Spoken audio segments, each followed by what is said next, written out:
আপনাদের যে জায়গাটায় নিয়ে আসছি এটা হচ্ছে আপনার মুন্নাপাড়া ব্রিজ বলে। এটা মুন্নাপাড়া ব্রিজটা দিনাজপুর জেলার বিরামপুর উপজেলায় অবস্থিত। বিরামপুর থেকে 2 থেকে 2.5 কিলোমিটার দূরে হয়।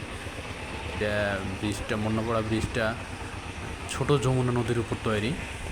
এখানে সুন্দর একটা মুন্নাপাড়া ব্রিজের নিচে একটা কাঠের ব্রিজ বিনোদন পার্কের জন্য বানানো হয়েছে। এখানে বিভিন্ন উৎসবগুলোতে অনেক লোকজন হয়।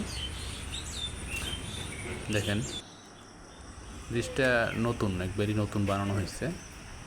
মানে বিভিন্ন উৎসবের বা ছুটির দিনগুলোতে লোকজন ঘুরতে আসে।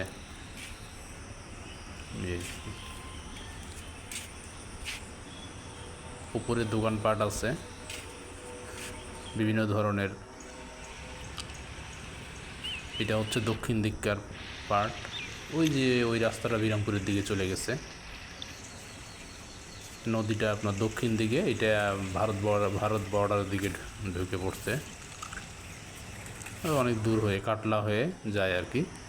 তো ধন্যবাদ। যদি আপনারা আসতে চান তো আপনার বিরামপুরে আসতে হবে। বিরামপুরে এসে বিভিন্ন অটো বা ব্যাটারি চালিত যানগুলোকে বললেই হবে যে আমরা মুন্নাপাড়া ব্রিজে যাব। ধন্যবাদ সবাইকে।